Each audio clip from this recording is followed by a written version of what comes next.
Hello, everybody, and welcome to the Bad EM podcast. My name is Daniel Still, and I am your host. Bad EM stands for Brave African Discussions in Emergency Medicine, and this is a platform we use to try and share ideas and find African solutions to African problems. This is episode 4 of season 1, and this month's guest is Dr. Kamlin Ekambaram. He is a specialist emergency physician working in Port Shepstone in KwaZulu-Natal, and he has a wealth of experience and insight into the world of ultrasound. In today's episode, we will be chatting about how knowledge of ultrasound can supplement your decision-making capacity as a doctor, how to gain trust and common ground amongst colleagues in different departments and facilities, how different specialities accredit the use of ultrasound and the intricacies and controversies surrounding the accreditation process, and finally how new advances in technology and even artificial intelligence can ultimately make the healthcare system more efficient and more accessible to the population in need. As always, all opinions shared represent myself and my guests in individual capacities and do not represent those of any institutions that we represent. Welcome to the show, Kamlin. And would you please start by introducing yourself and giving us a brief background of your professional career? Yeah, so my name is Dr. Kamlin Ekambaram. I have been working as an emergency medicine specialist now for the past almost 3 years at Port Shepstone Regional Hospital. I graduated my MMed and registrar training from the combined EMCT program in 2021. And my experience before that was I did my undergrad at UCT as well, and then did internship in KZN at Addington and ComServe in Maritzburg, which is where I actually started falling in love with emergency medicine.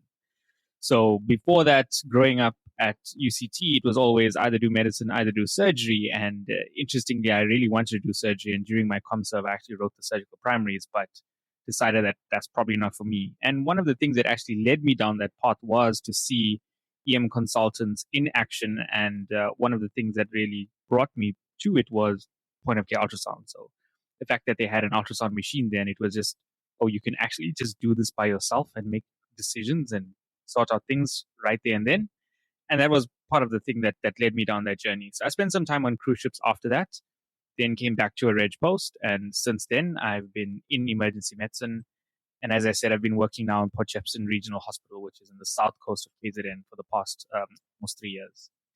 In my consultancy, I've also embarked on a postgraduate diploma in education. And part of the things I wrote about was ultrasound training and competencies for fit-for-purpose uses. So in particular, communities and stuff. And then finally, I've now embarked on a PhD, also using something to do with ultrasound and echocardiography. But yeah, we can chat about that later. Thank you. So, as you touched on, point of care ultrasound is an integral part of emergency medicine. And these days, people of all levels are being taught it as a skill and being taught how it can aid clinical decision-making processes and how to differentiate different pathologies. Would you agree that point of care ultrasound is a useful tool that is benefiting emergency medicine and benefiting the care of patients in general? Yeah, so definitely. Look, I think point of care ultrasound has revolutionized medicine.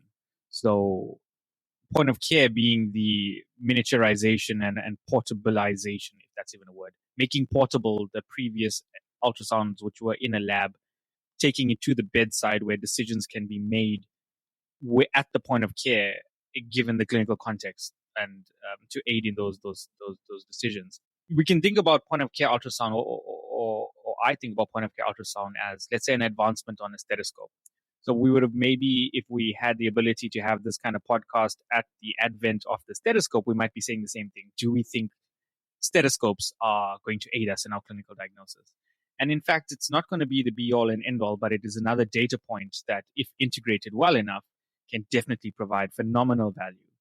Why it's particularly useful to us in the emergency department is we work in an environment that is so dynamic and so distracting that really I can't hear S1 and S2 and sometimes some weird murmurs given a psych patient jumping around in the next bed, somebody shot that side and alarms going off.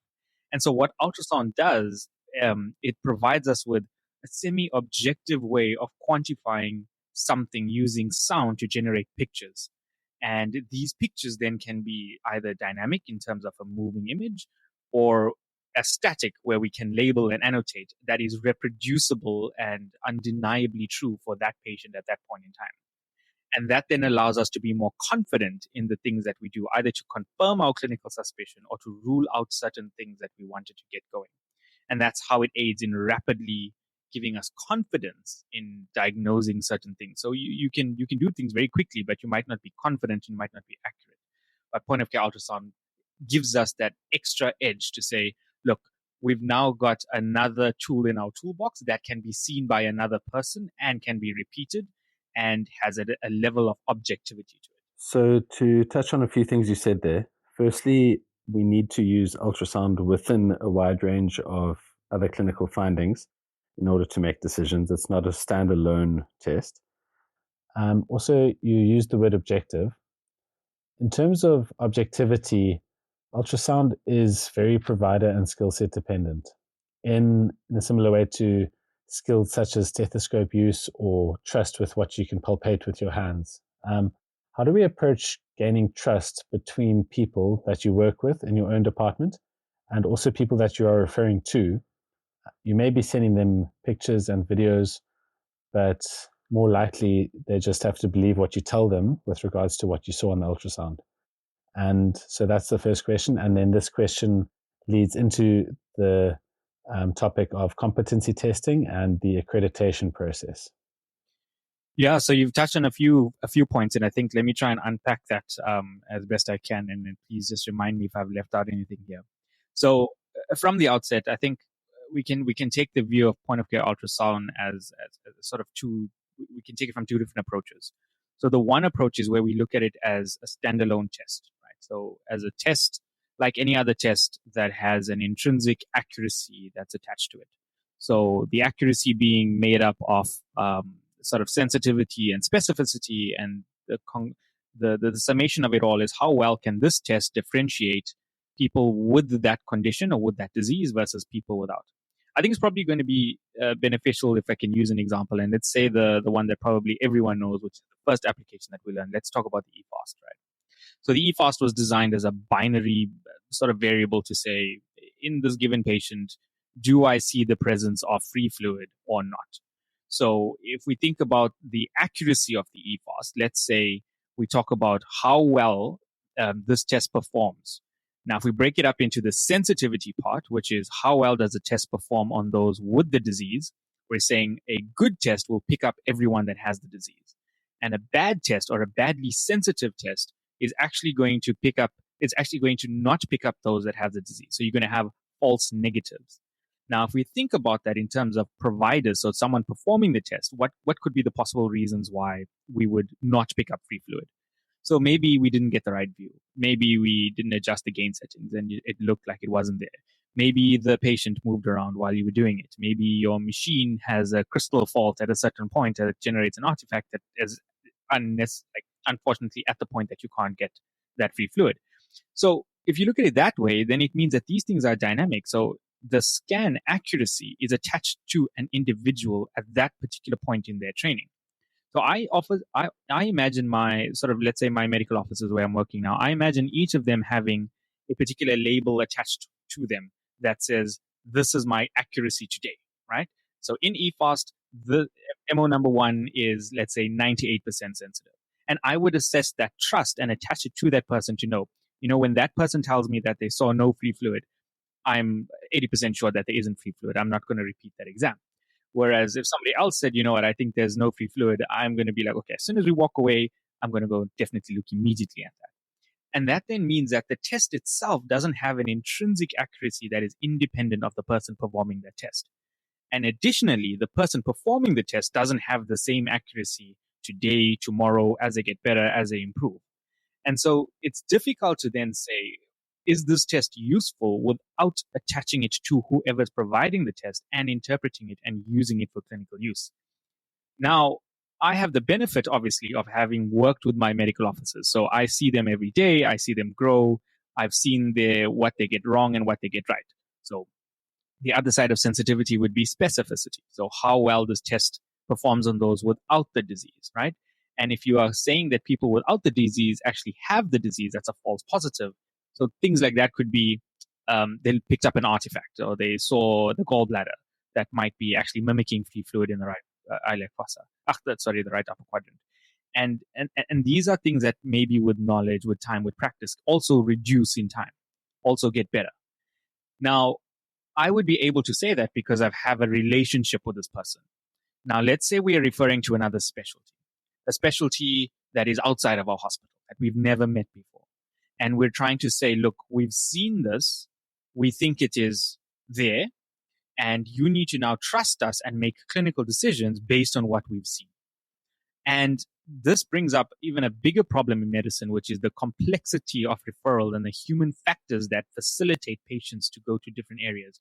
We'd like to think that there's an objective truth that says this person has now met this criteria, and therefore, according to this international referral guideline, you need to go to certain subspecialty. But then you might have a patient that goes to that place and then they say, okay, no, but the person said they found free fluid. Now there isn't free fluid. And whether that free fluid has disappeared or whether, in fact, in transit, free fluid has accumulated and has become more, you are less likely to believe that that is a patient factor and more a provider factor if you do not trust the provider, right? And so then we get to the point to say, well, in my particular hospital, I've been working here for some time. The surgeons know me. I've told them that someone has free fluid. They've taken them to theater and they found the free fluid. I might have become a bit more and said, you know what, I think there's a lot of free fluid. I think the free fluid is most likely around the spleen. I think based on this ultrasound, it appears that there's a liver laceration. And then those things get confirmed intra-op, and then that supports their trust in you, and that builds it for the next encounter that you have. But these are team framework. When you look at ad hoc stuff, this is when it comes to the point of saying, we need to now add objectivity to it, because the objectivity is the undeniable truth that someone can't refute. And bringing up a different discussion, this is probably why if you look at some referral centers who don't trust their clinics or they don't trust the district hospitals, they'll keep asking you for more bloods and another scan and another this, because they don't trust your clinical assessment or your clinical skills, or they don't trust their own judgment and clinical skills. And so they're trying to find these binary things that are written in black and white that mean specific things to them. But then we get to this point of saying, is ultrasound then a standalone test, or is it part of the clinical exam that is linked intimately with what you're saying? So for instance, if the patient, if you're doing a fluid responsiveness sort of ultrasound guided assessment, I can't really communicate that as a standalone test to someone. I can't say that, okay, the IVC looked like this looked like that, then I gave fluid, now it looks like this, now it looks like that. It's difficult for the person to say, well, did you use ultrasound properly, or did you use something else, or did you really assess this, or you come back? But if you tie that to your clinical assessment and say, look, the patient was shocked and it was confirmed on ultrasound, and then we did this and this is the outcome. So we think that they're responding to fluid and these are the reasons why. That might be sort of received a bit better, because our job really is to give fluid and to do this and to resuscitate, and we're using ultrasound to help rather than a static, heavy decision point that's going to decide where someone goes. So when we get to those points, it becomes tricky. And I'll give you an example of when somebody comes in and you have one provider saying, you know what, I felt a pulse, a person stabbed in the upper arm. I felt a pulse, I think it's fine. But I put an ultrasound on and say, look, before the lesion, I can see a pre-stenotic flow pattern, and after I can see a monophasic pattern. Here's the pictures of this pattern. Now, you can trust that the picture is right, but perhaps I turned the probe in the wrong angle and I got a Doppler angle incorrectly to give me that monophasic flow pattern. Perhaps if I turned the probe a different direction, I might have a triphasic flow pattern. You have no idea where I put the probe. So you don't know if that is in the right place, and what you're seeing is then linked intimately and assessments can be made from that. But who are you going to trust now? Are you going to trust somebody that says, look, I've got years of experience and I palpated a pulse, and therefore this person doesn't need to go for theater and this person needs to go to, let's say, vascular? Or, look, I'm seeing dynamic changes here that are suggesting that there's a building stenosis, probably a clot that is forming based on these ultrasound findings, and I need to expedite this. And that's where advocacy comes in, and how much you trust yourself and how much you trust in these decisions. And that is definitely linked to the system that you're working in and the complexity of referral that you spoke to about trust. And the thing about trust is it's now well, it's not a new phenomenon, but we're using trust more in how we assess MOs, registrars, consultants, anything that you're doing. So we call it entrustable professional activities, or EPAs, and there's scales about it, right? So we use this every day, that how we at work, and I would say, I don't like, so level one would be, I don't trust you to even hold the probe yet, you need to go do more theory, right?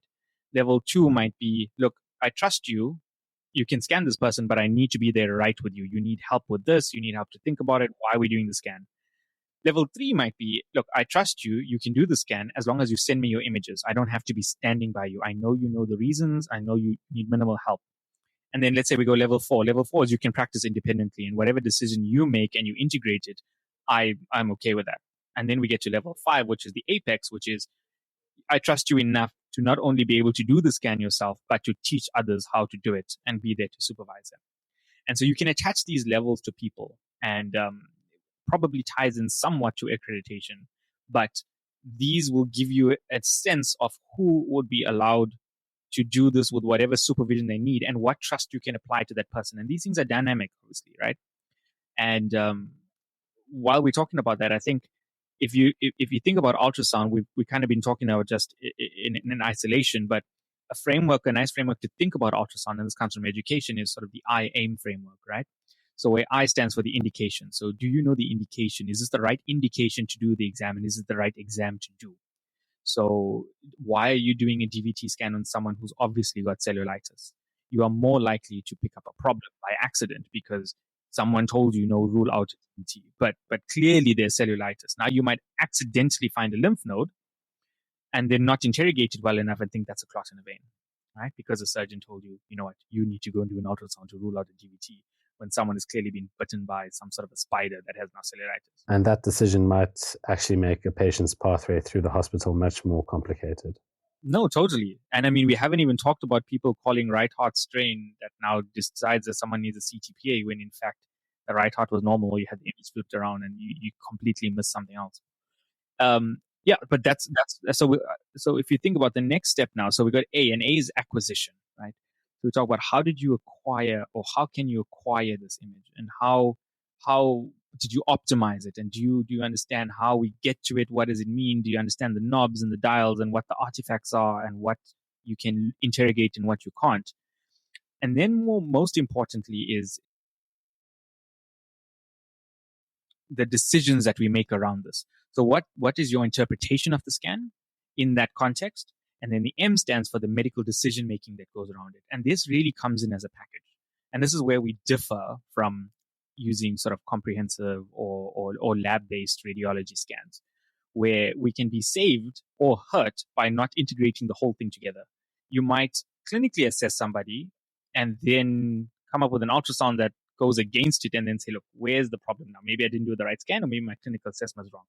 But if you tie that in with your medical decision making and always reason and rationalize it, you can get yourself out of a lot of trouble by supplementing one part of the exam with clinical reasoning in the other. And they all come as a package. And that's why it's very different to sending someone to radiology, where you need to give them the pretest probability. You need to give as much information on that thing so that they can look for it. They will still measure the left kidney and the right kidney and the renal artery index. And yeah, you were just looking for cholecystitis. They're going to be looking for all of these other things and still tell you. But you'll be able to say, look, I don't think this is right because I didn't feel the pain in this area. What am I seeing? Let me redo. Let me check. Am I holding the probe right? Am I doing the right thing? And so that catches you. And if you can add that to your armamentarium, then you be in a better place. And in these situations where there's a bit of unsurety, you could always just document your findings based on what you saw, regardless of if you are accredited or not. You could write, my ultrasound findings don't match with what I suspected clinically, therefore this or that is more or less likely. And that's why I'm making these decisions. And the beauty of ultrasound in these situations is that it is repeatable and it is objective. You can record it, which is true for a certain point at a certain time, but it's not a single point decision test. Yeah, no, totally. And this gets even more important for people that are very, very sick and undifferentiated, where you actually probably in your mind are working on probabilities, and you've got 5 top things that maybe you're thinking sepsis, PE, some other cause of obstructive shock and cardiogenic shock, and you find features that can suggest either or, but you start shifting these probabilities to say, you know what, I clinically did this, I did an ultrasound of that, I did an intervention, and this is the response that I got. And you start moving these sliders to make these probabilities better. You brought up an interesting point about what you want to document. And I grew up in an era where we were probably taught or told to not write down ultrasound findings if you were not accredited to do an ultrasound.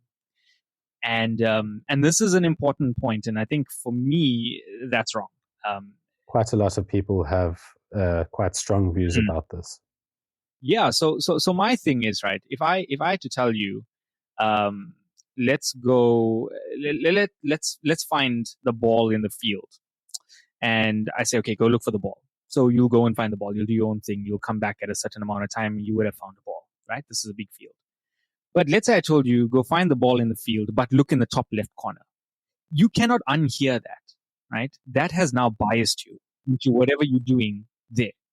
So if I read the notes of somebody who is not saying that they did ultrasound, and if they wrote it chronologically, and you're saying, okay, I saw a person, they had some cough and chest pain and a little bit of shortness of breath, and I got to the differential of thinking about low respiratory tract infection, so I want to do a chest X-ray, and then the next line says query PE CTPA. Now, how do I follow those notes to say, look, where did this come from? Now, if you're hiding the fact that you actually saw ridiculously high levels of RV strain, D signs, 60 signs and all of that, if you're not documenting that or you haven't said it, how can anyone say how you got to that diagnosis? And how can you then justify, let's say if that diagnosis is wrong and you give the patient anticoagulation and they die from a head bleed, you can't go back and say, look, there was more evidence actually to say that there was a PE, but I couldn't write it down. And an expert in court would think you're an idiot if those were your notes and then that's what you did. Precisely. Without the added information. Yeah, precisely. So the accreditation thing is interesting, right? So if you are accredited, so let's think about who accredits you and what the process of accreditation is. And if we go back to thinking about accuracies, we want to say that, okay, let's talk about a single exam. We're not talking about the whole EMSA level 1 or any other level 1 basic grade. Let's talk about EFAST. Let's say that we think that a provider should have 98% or 99% sensitivity and 90% specificity for an EFAST for us to consider them safe, to make good decisions and add to their clinical judgment. Right? Let's say that we think that based on some literature, something that we've got. So that we should set as the bar and say, right, now we're going to give you a test. And if you pass this test, it means that your accuracy is at least 94%. So then if you make an assessment, all that accreditation is telling someone reading your notes is that, you know, this person is at least 94% accurate. It doesn't mean they're 100%, but it also doesn't mean that they're 80%, right? So you can choose these numbers, and it gets harder for like a AAA assessment, right? Or for a DVT scan. Let's use EMSA as an example and say EMSA currently or previously taught 2-point compression, and based on 2-point compression, those people that passed this exam for the spectrum of DVTs were 60% accurate or 60% sensitive. So they were going to miss 40%, right? And now you would know, if whoever is reading your scan, if they also knew the pathway and what this meant, they would say, look, given the pretest probability, I think 60% is enough for me. But then you can get better. Now you've got some advanced level stuff. You've done 3-point duplex Dopplers, whatever. Like, you know what, this guy is at the radiologist level. That's it. So we are happy with this as an independent standalone scan. And that's what accreditation is supposed to be, in my eyes. It's supposed to give you that trust in a bare minimum level to know what this is. But obviously people who pass accreditation sometimes may have, let's say, scraped through and not advanced and actually maybe regrets, and they could be poor. They could be poorly accurate. And someone that just hasn't written an accreditation yet could be much better based on the experience that they had, the feedback that they've got, and the entrustment based upon them from their sort of department heads and seniors. And so that's the caveat to add to that. But what you want to say is, if HPCSA has said that you have an MP number, the public assumes that you are safe enough to practice medicine independently. And that's what we think accreditation means. So the standardized process of accrediting at this level gives you this sensitivity and specificity for performing these exams at the point of care for these conditions? So with this accreditation process, IMSA is currently accrediting people to perform certain emergency orientated tests in emergency medicine orientated situations. Across the board, though, ultrasound has got lots of different modalities and uses in different specialities: anesthetics, cardiology, obstetrics, all of whom love using ultrasound for different reasons. But as an example, for echocardiography, and cardiology, there's no mandatory accreditation in South Africa, but that skill is rather assumed based on the training that you've had during your degree and your fellowship. You can voluntarily accredit yourself through the British Society of Echocardiography or the European Society of Cardiology. Is there a need for a standard accreditation process in South Africa to bring us together on the same page? Yeah, sure. Okay, let's tackle that bit by bit. So, accreditation is a very, very interesting and hot topic, right? It's who's accrediting you. Have the accreditors been validated well enough to make them accredited to accredit me, right? Sounds complicated, but what qualifies that body to say that I am good enough, right?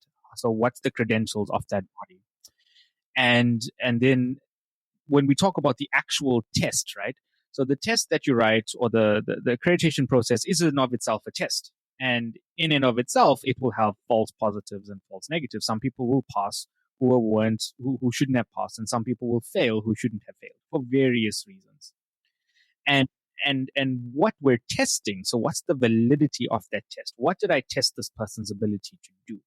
So if I tested someone's ability on picking up free fluid for an EFAST exam, that doesn't automatically mean that person is good at looking at the liver, that person is good at looking at renal architecture, that person is now accredited to now go and also use the EFAST concept but evaluate a kidney, even though it's in the same area and you would have seen it, because that's not what we tested, that's not what we accredited.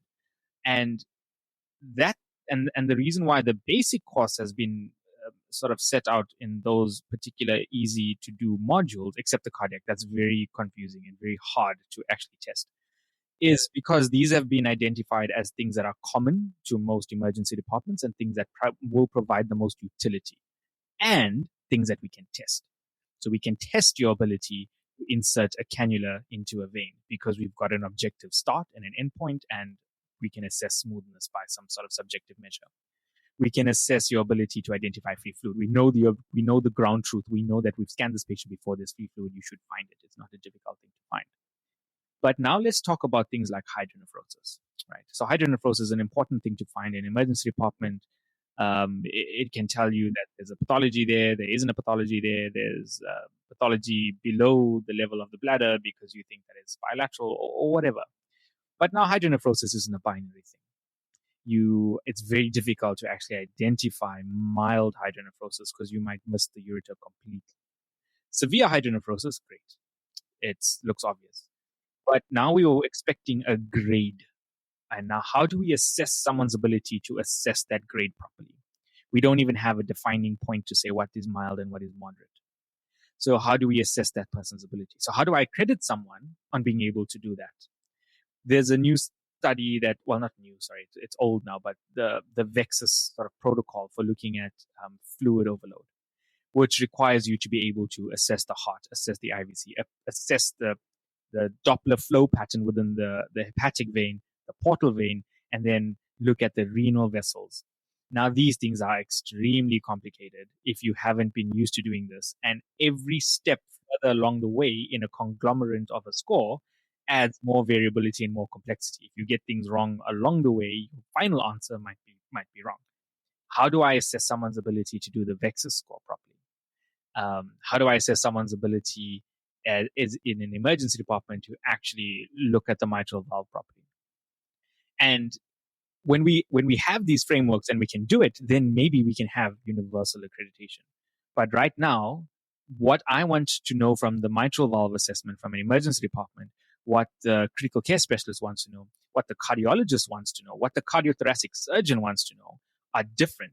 So how do we test it? It's not fair for me to ask my registrars to tell me which segment of the mitral valve they think is prolapsing, because that's not something that is going to be useful to their practice or to the patients that they serve. To know the fact that there's mitral regurg and it's probably due to an intrinsic valve problem is more than enough. But now you come to cardiology and cardiothoracics, a fundamental part of whether they refer this person to surgery or not, and what measures they're going to use. But we're both looking at the exact same thing with the exact same tool. It's just, what are you looking for? And so when we know what we're looking for, then we know how to. And how much value you place on those different findings, which takes a different base of specialist knowledge to understand.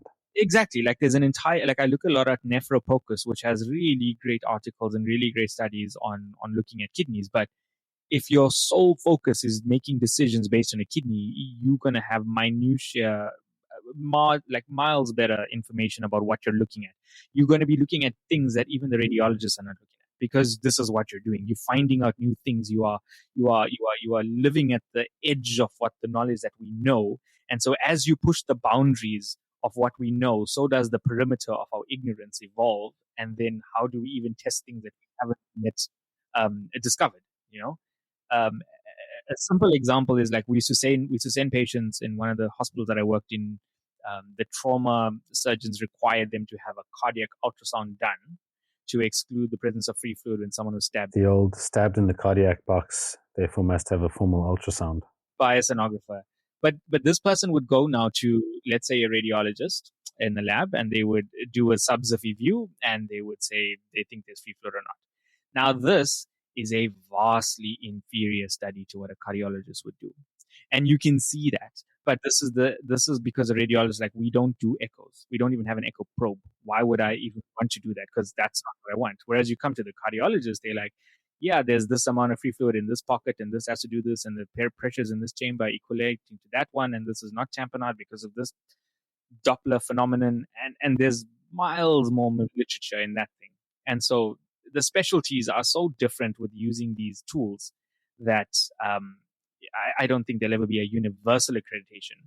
But there might be for very niche specific things, and we have things like that for yeah. And let's say some of these protocols that are common, yeah. So with regard to specific things that you can test for example, basic echocardiography skills, basic for lack of a better term, like, is there good contractility, or what is the EF, or is there mitral regurg or not?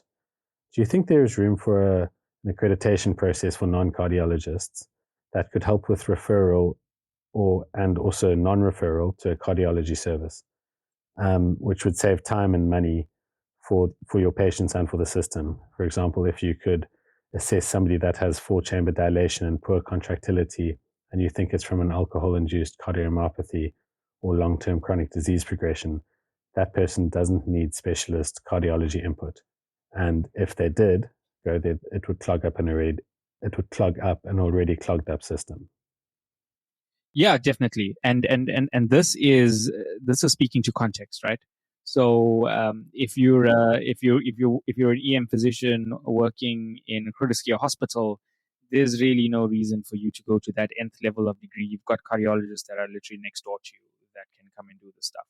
But let's say you work where I work now, where my nearest cardiology service is 200 kilometers away. And at the facility that I have, we've got technicians that can perform the echo, but they give you numbers, and these numbers are out of context, and these numbers need to be interpreted. And you might have nobody look at that scan again. And in that case, to risk stratify and to say, look, I've grown, my scope of practice has expanded to fill the void that it needs to fill within my given context. And then you might say, in this context, we don't have anything else.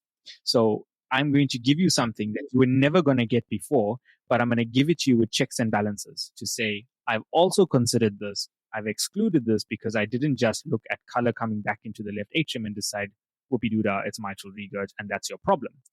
And this is part of the problem that I found when I watched people start their journey through point of care ultrasound. Look, the heart is the most fascinating part of point of care ultrasound for me personally.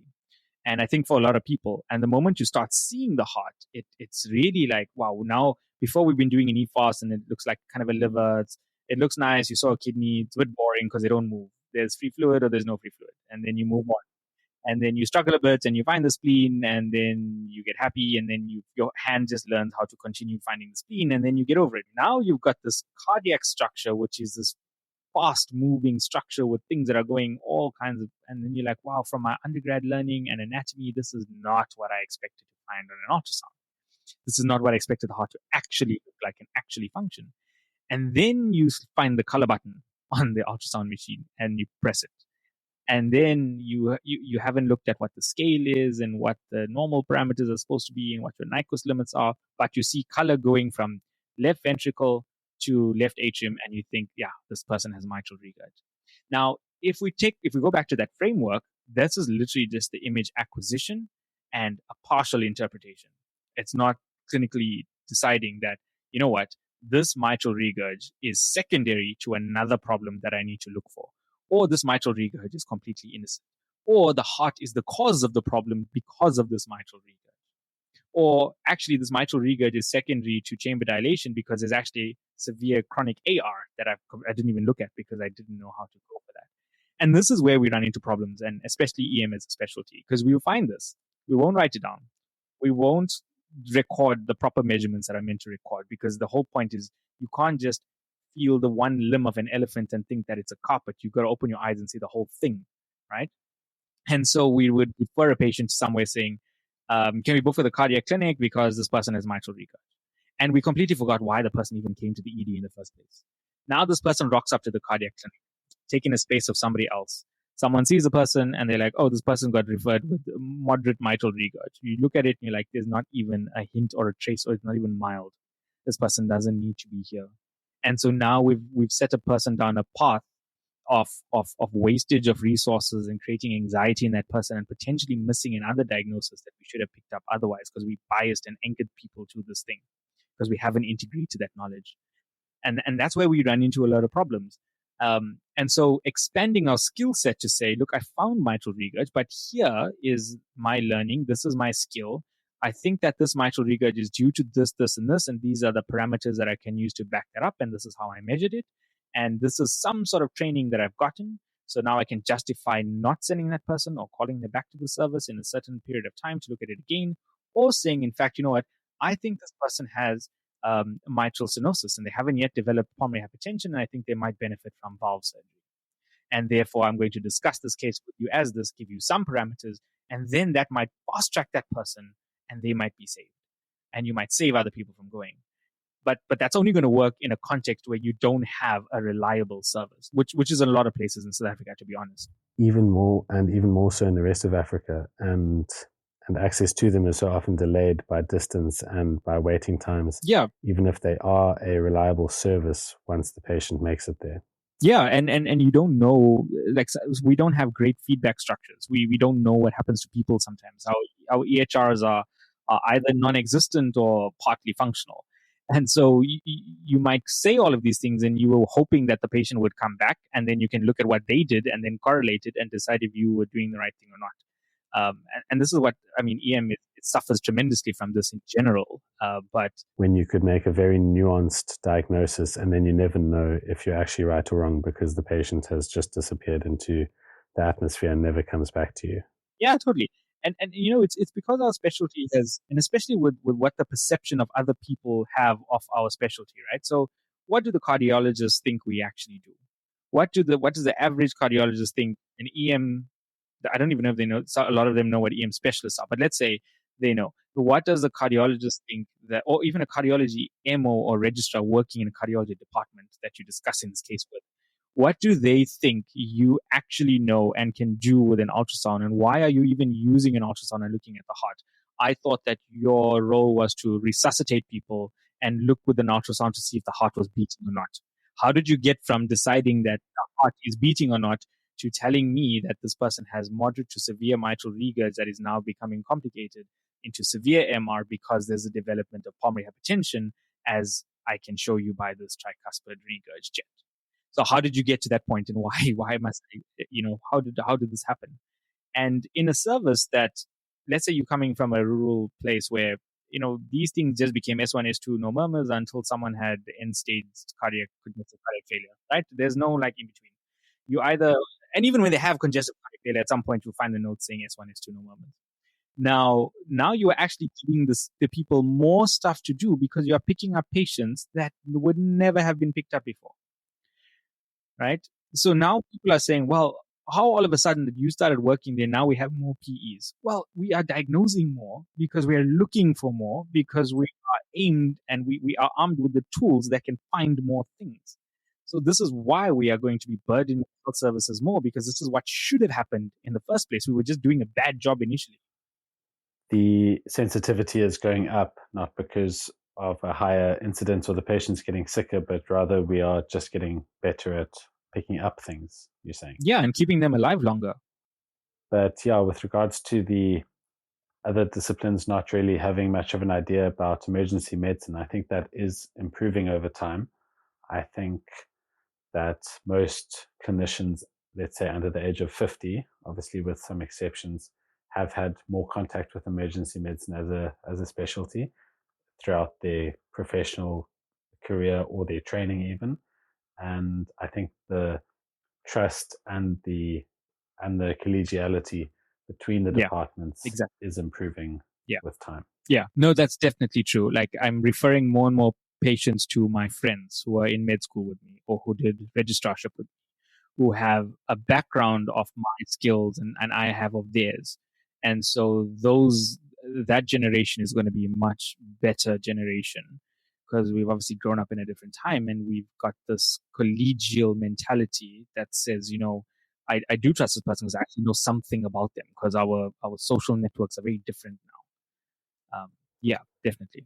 That what you're saying also touches on another topic we discussed briefly in episode 2, but the whole referral process is often biased heavily based on one's preconceived trust in the person you're taking a referral from, whether that is based on the place they work or if you studied with them or their cousin or husband or whatever, and that is not necessarily an objective reason as to why you should trust them any more than anybody else. No, for sure. I mean, this is probably a podcast on its own, but I look to game theory for understanding the complexities of how people cooperate and how they don't, especially in sort of nuclear environments amongst colleagues in the hospital amongst different specialties and referring out to other subspecs. So how do you, things like the person's dilemma, or zero-sum game economics, all of these things, but that's an entirely different discussion. Anyway, we are straying from topic, and that's a discussion for another day. Would you please tell me a little bit about your PhD and how you think new advances in technology, specifically artificial intelligence, can help improve training in ultrasound and efficiency in the system? Sure. So after I specialized, I started working, and then as I said, I mentioned I did a postgraduate diploma, which took about a year, and then after that, I was thinking about how to improve training because now I was focused on education. How do we make a difference by not just seeing one patient at one time or one unit at one time, but if we train multiple doctors, then they can pass on that benefit exponentially. And then it got me thinking about a few cases that we had at the facility that I work in.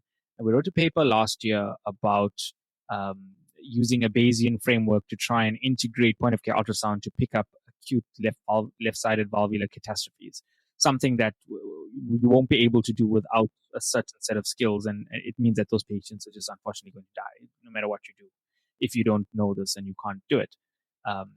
This isn't true for facilities that have cardiology on site because you'll eventually figure it out to keep them alive long enough. But if you miss that rupture of the pulmonary muscle, you can't do it.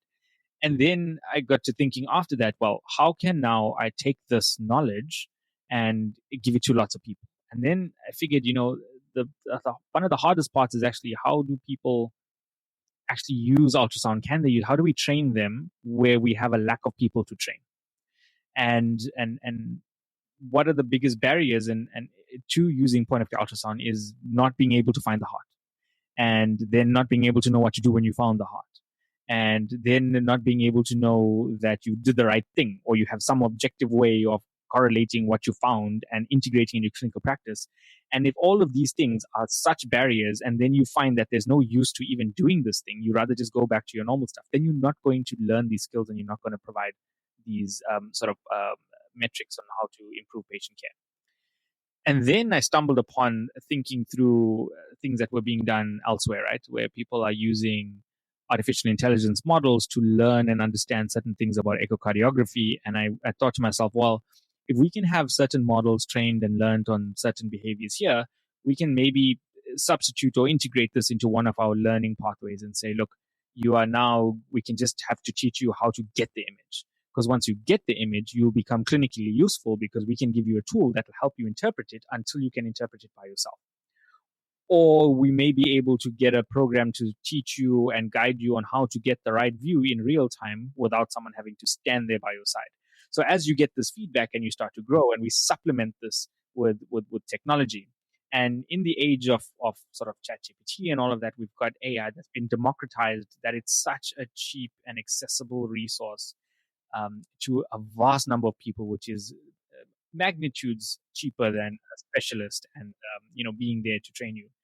In essence, it's going to be something that's built on local data, that is based on the context that we work in, that is dedicated for the point of care. So hopefully we get to train a model that's good enough that if you can get let's say a particular view, or maybe two, maybe you can just get a parasternal long axis, you can get an apical 4, we can collect that, plug it into a model, and then within seconds, it will tell you the left ventricular function is moderately impaired or not. The right ventricle appears dilated, or you have what appears to be poorly functioning. I don't know. The mitral valve appears to be abnormal. Whatever we think we can learn from that. And so that might then can be substituted to actually provide clinical care or clinical improvement to patient outcomes while people are still gaining skills. Because at the moment, there's this big lag between you getting the skills, which is resource intensive to train you, but in between you getting the skills and being accredited, you are clinically useless because you can't make decisions. But if you can supplement it and add it using a model that has learned on point of care parameters, we might be able to bridge that gap and encourage more people to learn and then acquire the views, because now you can do something once you've acquired the views. And even just the first part of that would be useful, because if you can get a model that tells you if a video or an image that you get or a view that you get is adequately obtained and looks right, and your settings for what you're trying to see are correct, then you've become useful because you can send that image or video to people or machines that can interpret it with a different knowledge base. But the interpretation factor with AI that you are potentially working on would add a completely objective opinion that would be difficult to argue with in a referral process. I mean, it brings us back to the point you made earlier, right? How do we know that the cardiologist's interpretation is right? And how do we know that multiple cardiologists will have the same interpretation? And I think that's where AI will add a bit of an edge to it, because you can determine the accuracy, right? You can determine the accuracy based on a number of different specialists that have reviewed these images. So you're getting the accuracy compared to that group of specialists. But what you're getting that's going to be very different is you're going to get reliability. You're going to get precision and reproducibility, because that model will give you the same answer if it sees the same thing. Well, we hope it probably will. It also doesn't get tired. It also doesn't suffer from burnout. It also doesn't struggle with patients complaining. And so what you might have is, maybe it got it a bit wrong in the beginning, but on subsequent iterations of the same thing, it will get it wrong by the same amount and still be reproducible. Whereas I can send one image of one ventricle to a bunch of my friends and they will all give me variations of what they think is going on. A simple example is, how come no one's ejection fraction is reported as 43%, 43.5%? Why is it either 40 or 45? One tells you can go here, one tells you, right? And so that's where AI might add a bit of reliability to what we're doing. And how nobody's respiratory rate is ever an odd number. It's always 18 or 20 or 22. Yeah, for sure. Yeah, it's always an even number. The time that vitals are done is always 6 o'clock, yet you had 40 patients. How did it all get done at 6 o'clock? Do you think that this type of technology will be stepping on anybody's toes with regard to services that they offer and services that they can charge money for in private? It's a bit contentious and involves a much broader discussion around artificial intelligence itself and with regard to medicine. But some people may feel threatened by technology taking their skill set and their relevance. Yeah, look, it probably will, but then I'm gonna pose the counter to that is why should we care? Why should we care if some people's skill sets are they feel threatened? Well, if your skill set is threatened by a new technology that is cheaper, more reliable, and you're not going to be ripping off people, why should we not utilize it? And maybe you should consider changing your skill set, right? So a lot of cardiologists have probably already done that, right? A lot of this is going to get me in trouble somewhere. But a lot of cardiologists have already done that and transitioned more to interventional stuff, right? Because you can't really put AI to put a stent in. So when you when with sort of the explosion of echo technicians, that became more less and less the role of the cardiologist now. So the cardiologist may only review a couple of scans and countersign it. But interventional is you're very far from being replaced as an interventionalist.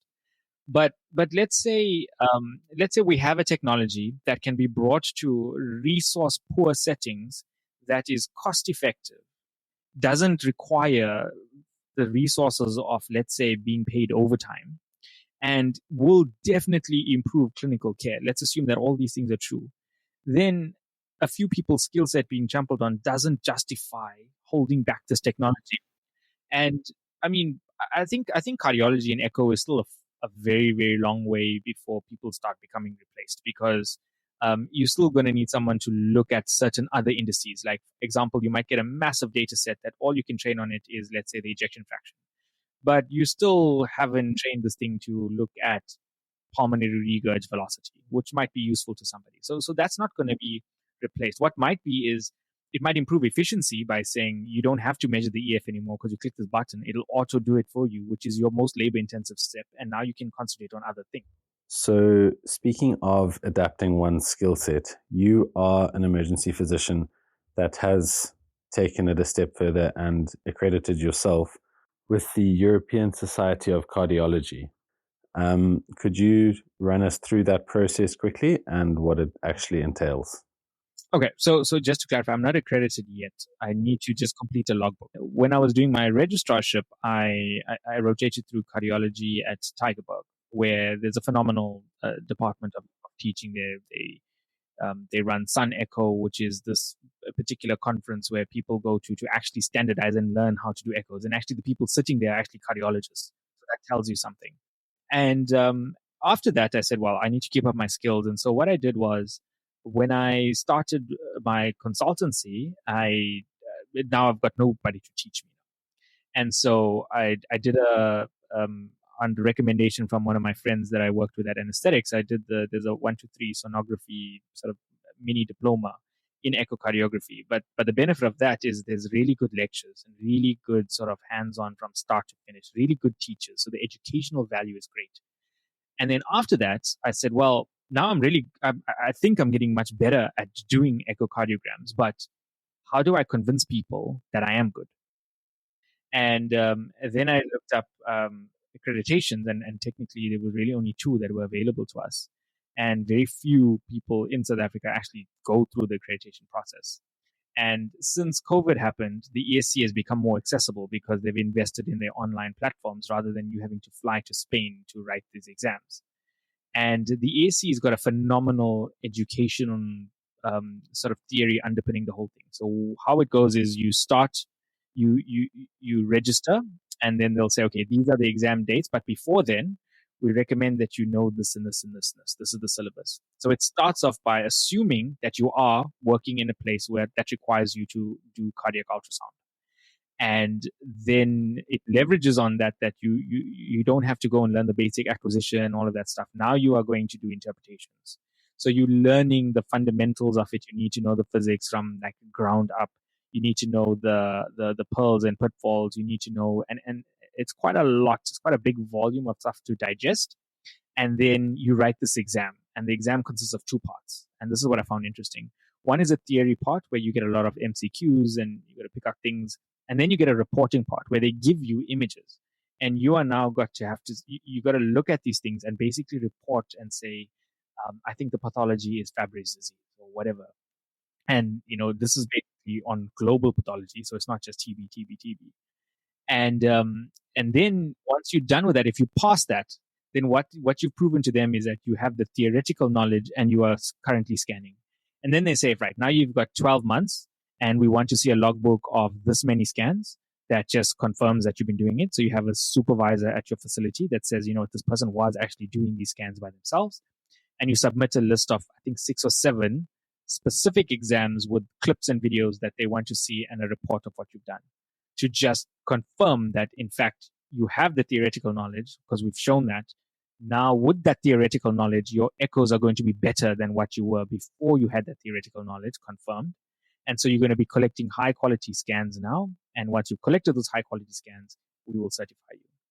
So it's kind of opposite to how EMSA used to be, which is go get your scans done and then write the exam. And then now you've written the exam and you fail the exam, that now disprove the fact that how are you collecting these scans in the first place. So yeah, it's a very interesting model, and I am really enjoying it. So I'm in the process of collecting those required scans, which I should be done quite soon. And then you submit that, and then you are now accredited by the ESC as a clinician sonographer. And that would then make you theoretically as qualified as anybody else in South Africa to perform echocardiography. Yeah, especially in South Africa, the chances are you're going to be speaking to a cardiologist that doesn't have an ESC accreditation or any accreditation. There's very few. And so once again, how do we know the accuracy of that particular individual? Because now we don't have this benchmark to say, oh, you passed the ESC, therefore you know at least this much. Sure. I really admire your effort and your ongoing drive to further your skill set. And I think that is an example that we can all learn from. Thank you so much for this conversation and for being on the show. I really enjoyed that conversation, and I'm sure other people will do too. No, it's my pleasure. I've enjoyed this conversation as well. Thank you, everybody. That is all for this month's episode. Be sure to like and subscribe on all your main podcasting platforms, as well as share with your colleagues and friends who might find it interesting. Please get in touch on dan@badem.co.za and visit our website www.badem.co.za for lots more content. See you next time. Bye-bye.